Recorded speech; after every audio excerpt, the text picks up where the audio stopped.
नमस्कार दोस्तों, कैसे हैं? नमस्कार, मैं हूं राकेश, आप लोगों के सामने स्वागत करता हूं। उम्मीद करता हूं आप सभी लोग बहुत अच्छे होंगे और इस उम्मीद के साथ कि जो ये टॉपिक लिखा हुआ है इसके विषय में आप लोगों ने थोड़ा बहुत जरूर कहीं ना कहीं सुन लिया होगा। आज पूरी दुनिया जो एक बहुत बड़ी कन्फ्लिक्ट को देख रही है, उसी के ऊपर हमारा एक वीडियो है जो कि एग्जाम के पॉइंट ऑफ व्यू से के साथ एक अवेयर सिटीजन के रूप में भी हमें इसके विषय में पता होना चाहिए। टॉपिक है रशिया और यूक्रेन का जो फेमस क्राइसिस है, कन्फ्लिक्ट है कि क्या है, इसके इतिहास से लेके और वर्तमान तक की सारी बातें करेंगे और यहाँ से आपको जड़ से चीज़ें एकदम क्लियर हो जाएंगी। अगर आप यूक्रेन रशिया पर कोई भी किसी से बात करेंगे तो आपको जो नॉलेज है वो पूरी संपूर्ण रहेगी।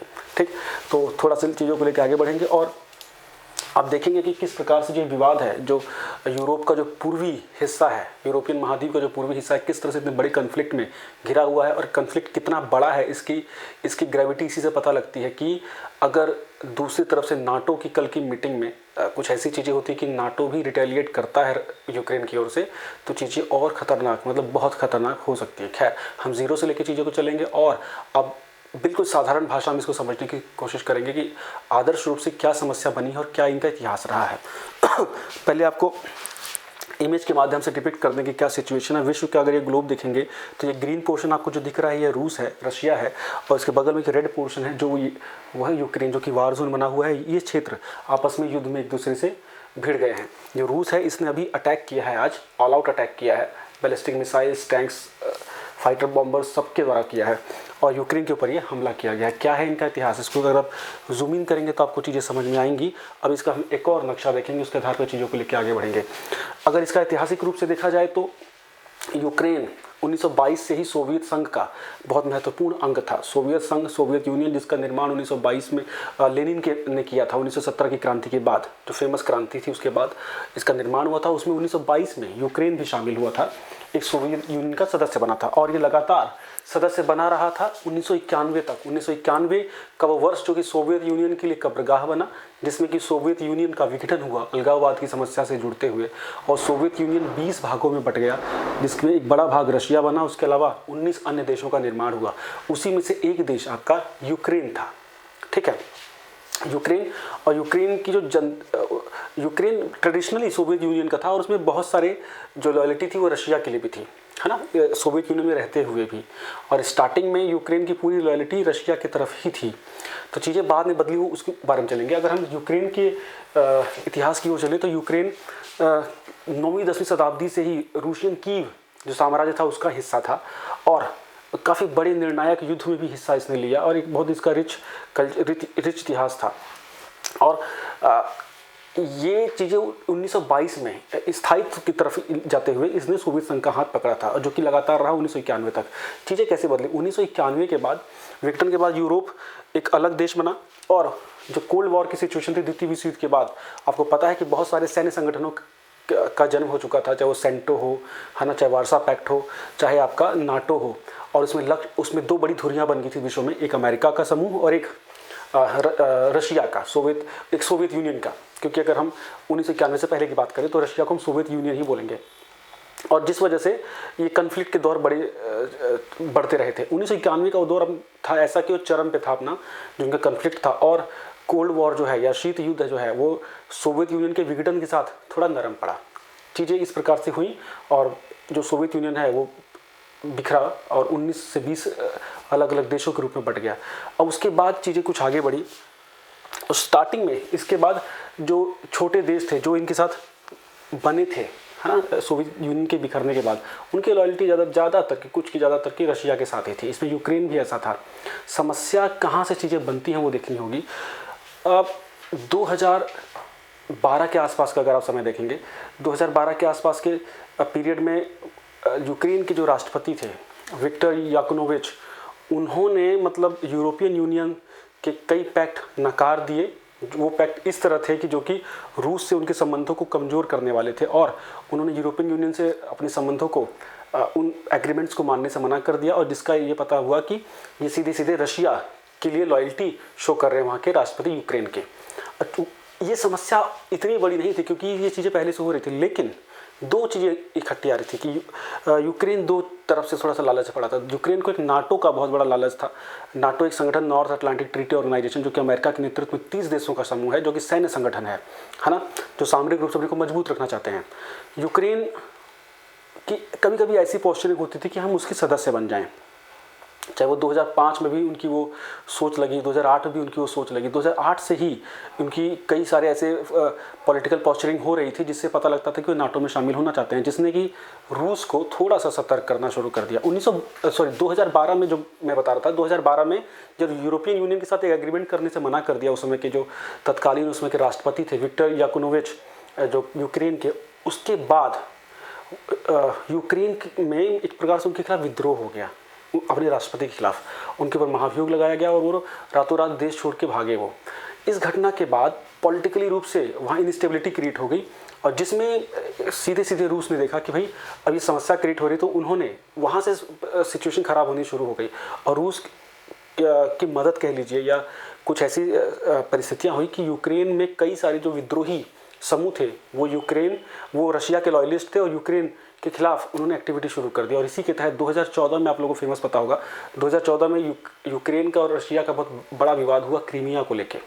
क्रीमिया जो पर्टिकुलर जगह है ये आपकी, ये देखिए क्रीमिया, काला सागर के पास आपका क्रीमिया बना हुआ है, ये आपका पूरा रशिया है, ठीक है, ये सी ऑफ अजोव है, यहाँ पे क्रीमिया है। और इसको विद्रोही सेना को मदद करके, विद्रोही सेना की मदद से रूस ने इसको अपने पास अधिकृत कर लिया और यहाँ पे विद्रोहियों के प्रमुख को प्रधानमंत्री बना के एक स्वतंत्र देश का तमगा दे दिया, लेकिन वो एक तरह से रशिया का ही अधिकृत है। तो 2014 से रशिया अनेक प्रकार से इस पर कब्जा कर लिया और रशिया इसको अपना एक अंग मांगता है क्योंकि यहाँ की जो पॉपुलेशन है वो भी प्रो रशियन है। इसी घटना के बाद अमेरिका ने G8 से रशिया को निकलवाया था बाहर, जो ग्रुप 8 हुआ करता था पहले, जिसको अब G7 के नाम से आप लोग जानते हैं, ठीक है। तो ये एक कहानी हो गई थी। क्रीमिया का भी अपना एक इतिहास है। क्रीमिया का करीब 250 साल पुराना इतिहास है जो कि पेंडुलम की तरह रूस और यूक्रेन के बीच में चलता रहा है। क्रीमिया एक प्रकार पहले अगर देखा जाए तो जो रूस की साम्राज्ञी थी कैथरीन, उनके द्वारा जीता गया रूसी साम्राज्य का हिस्सा था, जो कि 1964 में रूस ने सौहार्दपूर्ण ये दे दिया था किसको, यूक्रेन को। तब से ये यूक्रेन का हिस्सा था और 2014 में उसके बाद फिर से रशिया ने इसको अपने पास अनेक्स कर लिया, अपने हिस्से में ले लिया। तो एक विवाद की जड़ तो यहीं से थी, यहीं से बड़ी समस्या हो गई थी।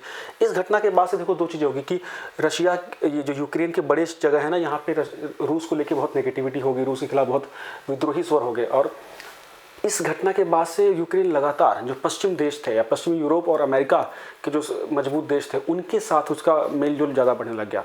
और इस चीज़ ने रशिया को और अलर्ट कर दिया कि यूक्रेन कोई ऐसा एडवेंचर कर सकता है, या अगर वो बिल्कुल सही नाटो जैसे संगठन में या उनके साथ वेस्ट के साथ बहुत नज़दीक हो गया तो इनका जो रशिया की जो सॉवरेनिटी है या रशिया की जो बॉर्डर सिक्योरिटी है उस पर इफेक्ट पड़ सकता है। और रूस ने लगातार ब्लेम किया कि जो यूक्रेन है वो न्यूक्लियर वेपन्स बनाना चाहता है। जब बात न्यूक्लियर वेपन की हो रही तो एक और चीज़ ध्यान देनी होगी कि जब 1991 में सोवियत यूनियन का विघटन हुआ था तो सोवियत यूनियन के पास आपको पता बहुत सारे परमाणु बम हैं, उसमें से बहुत सारे न्यूक्स फिजिकल रूप से, है ना, मतलब भौतिक रूप से यूक्रेन के पास रह गए थे, है ना। करीब 3000 से ज़्यादा फ्लीट्स न्यूक्स के, मतलब परमाणु के, वो यूक्रेन के पास थे, लेकिन वो उसको ऑपरेट नहीं कर सकते थे बिकॉज उसका जो ऑपरेटिव कंट्रोल था वो रूस के पास था। तो और आपको पता है जो चेर्नोबिल बहुत फेमस जो परमाणु रिएक्टर था वो भी यूक्रेन में ही पड़ता है। आज चेर्नोबिल में भी सुनने में आ रहा है कि कब्जा तब तक कर लेंगे। ये रहा चेर्नोबिल का इलाका जो है, आपको देखो इधर से अटैक हो रहा है। ये मैं बताऊँ आपको, ये दो जो शहर हैं ये कब्जा, इनको स्वतंत्र देश घोषित कर दिया 3-4 दिन पहले जो रशिया ने किया था, इस पर हम डिस्कस करेंगे। ये रहा चेर्नोबिल। तो यहाँ पे मतलब इन लोग यूक्रेन के पास एक प्रकार से रूस के 3000 से अधिक न्यूक्लियर वेपन थे, लेकिन उसको यूज़ नहीं कर सकते थे। बाद में एक संधि के तहत इसको लौटा दिया गया रशिया को, मतलब इसको हटा दिया गया, ठीक है। तो अगर न्यूक्लियर वेपन की बात करें तो अब इधर से लगातार 2014 के बाद से लगातार ये समस्याएं आ रही थी कि जो यूक्रेन है वो लगातार अपनी पॉलिटिकल पोस्चरिंग कर रहा है नाटो को लेके।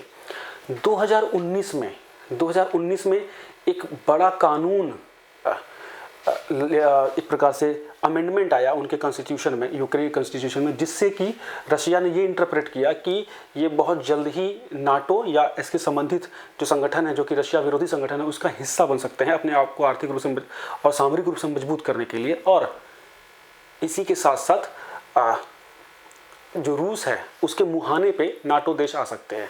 इसको लेकर 2019 से ही ये समस्या खड़ी हो गई थी और 20-21 में ये क्राइसिस और बड़े गहरे हो गए और 22 में जो आप लोगों के सामने जो प्रेजेंट सिचुएशन है वो प्रेजेंट सिचुएशन इस प्रकार से रखी गई है। तो कई सारे फैक्टर, एक तो शीत युद्ध का ही एक्सटेंशन देखा जा रहा है इसको, ठीक है, कि जो रशिया बिल्कुल नहीं चाहता कि उसके बॉर्डर का एक देश जो कि इसके प्रति बहुत लॉयल था कुछ समय तक, या लॉयल्टी चाहता था कि रशिया की लॉयल्टी रखे, वो उसके दुश्मन संगठन के पास जा रहा है। ये एक बड़ा कारण था।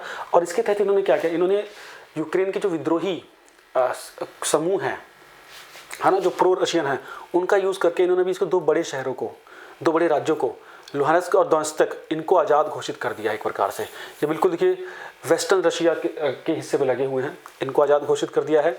उधर से बेलारूस से भी सेनाएं इनकी पूरी एंटर कर चुकी है। बेलारूस में पता होगा कि आप लोगों ने, अब इन्होंने न्यूक्लियर मिलिट्री एक्सरसाइज भी की थी रशिया ने। फिर इधर से आपके इस प्रकार से ये अटैक आपके हुए, 17 जगह से अटैक किया इन्होंने आज 24 फरवरी के दिन में। और कीव तक पे अटैक हुए, तो कीव तक पे अटैक ये बेलारूस की साइड से हो रहे थे। इस प्रकार से ये सिचुएशन जो है प्रेजेंट सिचुएशन क्रिएटेड है। इसमें बहुत सारे फैक्टर हैं कि ये रशिया ने क्रीमिया क्यों जीता, क्यों चाहता था, ताकि काला सागर में इसकी एक्सेस हो जाए।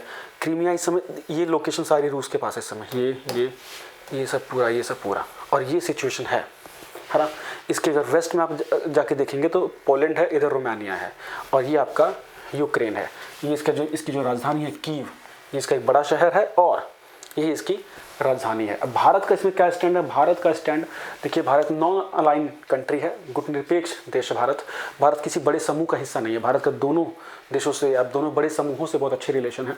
नाटो देशों से भी अगर देखेंगे आप तो अमेरिका, ब्रिटेन, इटली वगैरह, इन सबसे हमारे बहुत अच्छे रिलेशन है। फ्रांस से बहुत अच्छे रिलेशन है, हम उसको स्पॉइल नहीं कर सकते। और रशिया हमारा एक ऑल वेदर अलाइड है, ऑल वेदर पार्टनर है, उसको भी हम नाराज़ नहीं कर सकते। तो इसके लिए कि अब जब तक आप लेक्चर देख रहे होंगे, माइट भी आपको भारत के फॉरेन मिनिस्ट्री की ऑफिशियल जो लाइन है उस पर प्रेस कॉन्फ्रेंस आने वाली है, वो भी देख सकते हैं। और मोर और लेस यही लगता है कि भारत इस जो कन्फ्लिक्ट में बिल्कुल नहीं पड़ेगा और हमेशा पीसफुल डायलॉग की हिमायत करने वाले जो भारत सरकार है, वो पीसफुल डायलॉग के तहत इसको सॉल्व करने की अपील कर सकते हैं, मुझे लगता है। और अब इसमें किस एक्सटेंट तक चीज़ें जाएंगी, इसके लिए दो बड़ी घटनाएं देखनी होंगी। नाटो की और G7 की बैठक होगी, है ना। नाटो और G7 की बैठक में क्या निर्णय होता है। अगर नाटो सामरिक रूप से यूक्रेन के साथ आता है तो ये किसी बड़े विश्व युद्ध से कम अटैक नहीं होगा, मतलब बड़ा इवेंट नहीं होगा, मतलब छोटा इवेंट नहीं होगा, सॉरी, मतलब एक इतना बड़ा कि पूरा नाटो जो दुनिया का सबसे बड़ा सामरिक संगठन है, और रशिया जिसके लिए बनाया गया था, और सारे न्यूक्लियर वेपन प्राप्त देश हैं ये, तो बहुत बड़ी स्थिति खराब हो सकती है। हम उम्मीद यही करेंगे कि ये जो घटनाक्रम है, तेज़ी से बदलता हुआ घटनाक्रम है, तेज़ी से इसका पटाक्षेप हो। और लड़ाइयाँ युद्ध में तो लड़ी जाती हैं, लेकिन टेबल पे भी होती हैं, टेबल पे भी नेगोशिएशंस होती है। और उम्मीद करते हैं कि टेबल टॉक के द्वारा इसका समाधान हो सके। उम्मीद करता हूँ कि जो ये कंसेप्ट था, बहुत लाइटली रूप में, बहुत नॉर्मल से भाषा में आपको इसका थोड़ा सा आइडिया मिल गया होगा। अगर अच्छे लगे तो अपना कमेंट जरूर कीजिएगा, जो फीडबैक हो फीडबैक दीजिएगा, और इसमें अगर और कुछ चीज़ें आप अपडेट करना चाहें तो वो भी करिएगा। सभी क्लासेस, सभी एग्जाम्स के लिए लेक्चर इंपॉर्टेंट है, ठीक है। नेक्स्ट वीडियो में हम लोग बाकी चीज़ें लेके आते हैं, हमने करंट अफेयर और जो हमारे सब्जेक्ट है उस सिलेबस कंटिन्यूसली लेके आते हैं। ये थोड़ा सा एक अलग से वीडियो था। Thank you so much.